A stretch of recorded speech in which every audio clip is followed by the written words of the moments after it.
Bismillahirrahmanirrahim. Assalamualaikum warahmatullahi wabarakatuh. Halo teman-teman, kembali lagi di video 30 sahabat Nabi yang mungkin belum pernah kalian dengar.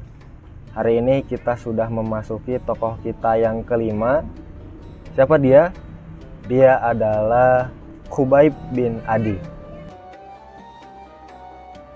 Khubayb bin Adi ini berasal dari kaum Ansor, tepatnya dari suku Aus. Dia terkenal dengan julukan elang yang hinggap di kerumunan kaum Ansor karena sifatnya yang tegas tapi tenang. Oleh karena itu, Khubayb bin Adi ini sering juga disebut Khubayb bin Adi al-Ansori atau Khubayb al-Ansori. Jika teman-teman masih ingat di tokoh kita yang pertama, yakni Sa'id bin Amir, Khubayb al-Ansori ini sudah kita singgung sedikit kisah kepahlawanannya, yang mana itu semua diawali dari Perang Badar, karena Khubayb al-Ansori saat Perang Badar membunuh salah satu tokoh pemuka kaum kafir Quraisy yang bernama Harits bin Amir bin Naufal. Di Perang Badar, orang-orang kafir Quraisy mengalami kekalahan yang cukup memalukan karena mereka dapat dikalahkan oleh kaum muslimin yang dari segi jumlah maupun perlengkapan perang itu jauh di bawah mereka.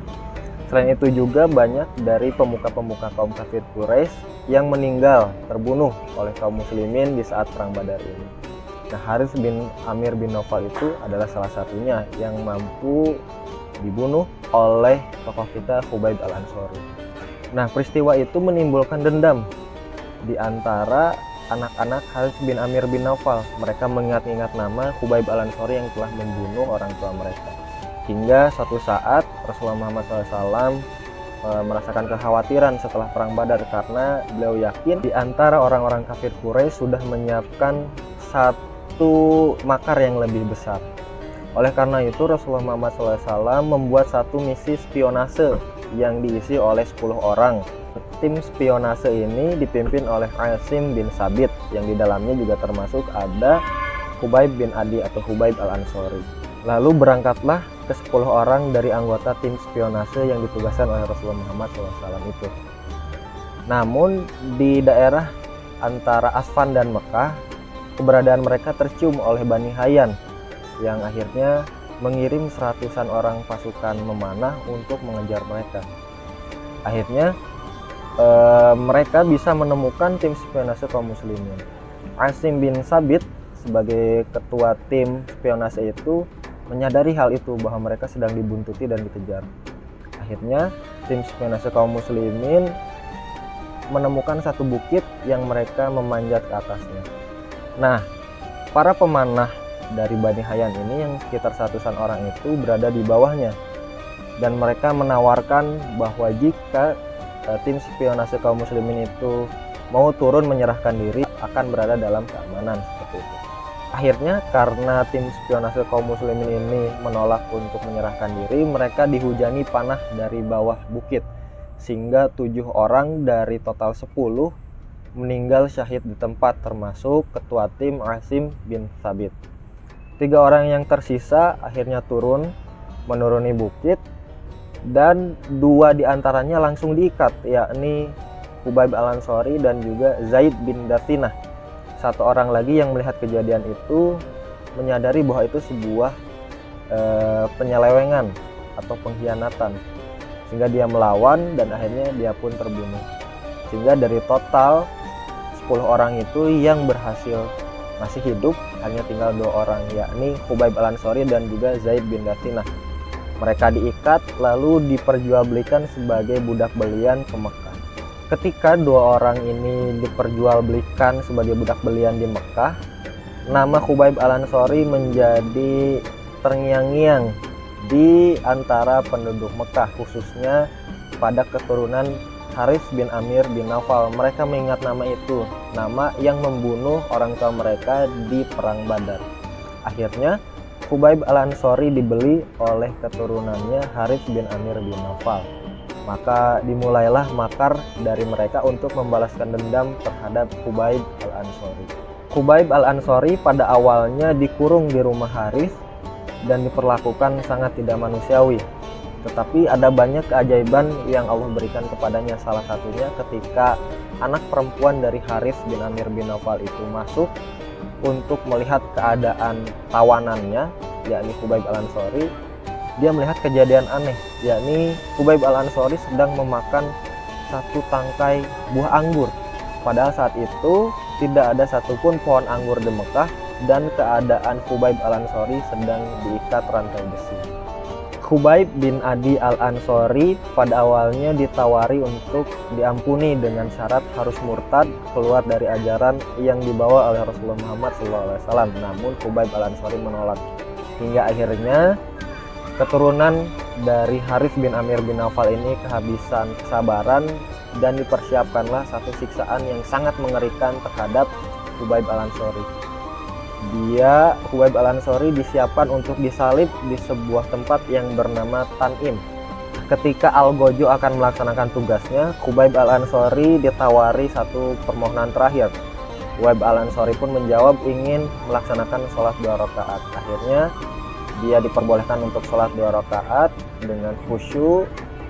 Khubaib Al-Ansori ini sempat berkata di akhir 2 sholat rakaatnya yang khusyuk itu, "Jika aku tidak khawatir bahwa kalian akan mengira aku takut mati, maka aku akan terus melaksanakan sholatku ini." Nah, ketika beliau akan disalib dan sudah berada di kayu salib itu, Khubaib bin Adi Al-Ansori menengadahkan wajahnya ke langit dan berkata, "Wahai Allah, aku telah melaksanakan misi dari Rasulmu, maka sampaikanlah keadaanku itu terhadap Rasulullah Muhammad SAW." Doa dari Khubaib bin Adi Al-Ansori ini akhirnya diijabah oleh Allah Subhanahu wa taala sehingga Rasulullah Muhammad SAW mendapatkan ilham bahwa orang-orang yang telah ditugaskannya mengemban misi spionase itu sedang dalam bahaya. Sehingga pada akhirnya dikirimlah 2 sahabat yang mulia oleh Rasulullah Muhammad SAW untuk menolong mereka, yakni Miqdad bin Amru dan juga Zubair bin Awam. Namun hal itu sudah terlambat karena penyiksaan yang dirasakan oleh Khubaib Al-Ansori sangatlah tidak manusiawi, dan penyiksaan itu pun dirasakan oleh Zaid bin Dathinah. Namun karena Khubaib Al-Ansori ini adalah tokoh sahabat kita yang membunuh Harits bin Amir bin Naufal, maka penyiksaannya lebih berat. Dia dihujani oleh panah, dihujani oleh tombak dalam keadaan sedang disalib.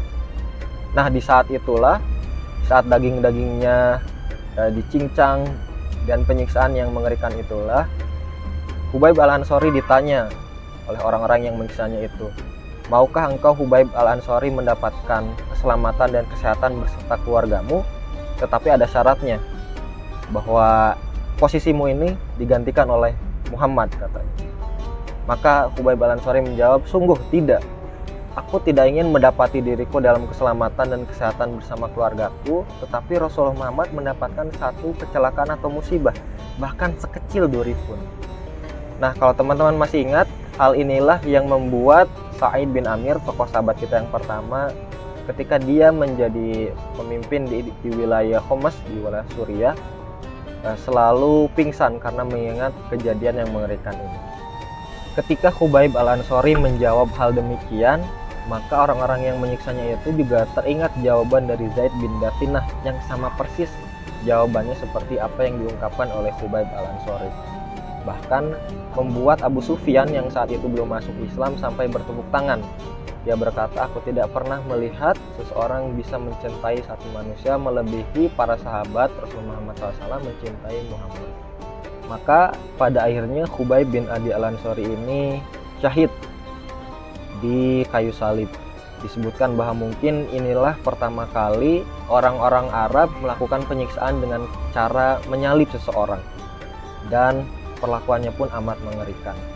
Ketika Miqdad bin Amru dan juga Zubair bin Awam datang ke tempat penyaliban itu di Tanim, jasad seorang syahid kita sedang dijaga oleh beberapa algojo, dan pada akhirnya Zubair bin Awam dan Miqdad bin Amru bisa menguburkan seorang Khubaib bin Adi Al-Ansori ini.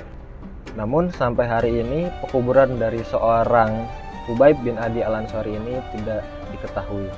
Itulah tokoh sahabat kita untuk hari ini, Khubaib bin Adi Al-Ansori, seseorang yang walaupun dalam keadaan tersiksa amat luar biasa, masih tidak menginginkan satu musibah kecil pun yang menimpa Rasulullah Muhammad SAW. seorang syahid yang amat luar biasa yang telah melaksanakan tugas dari kekasihnya Rasulullah Muhammad SAW dengan sebaik-baiknya.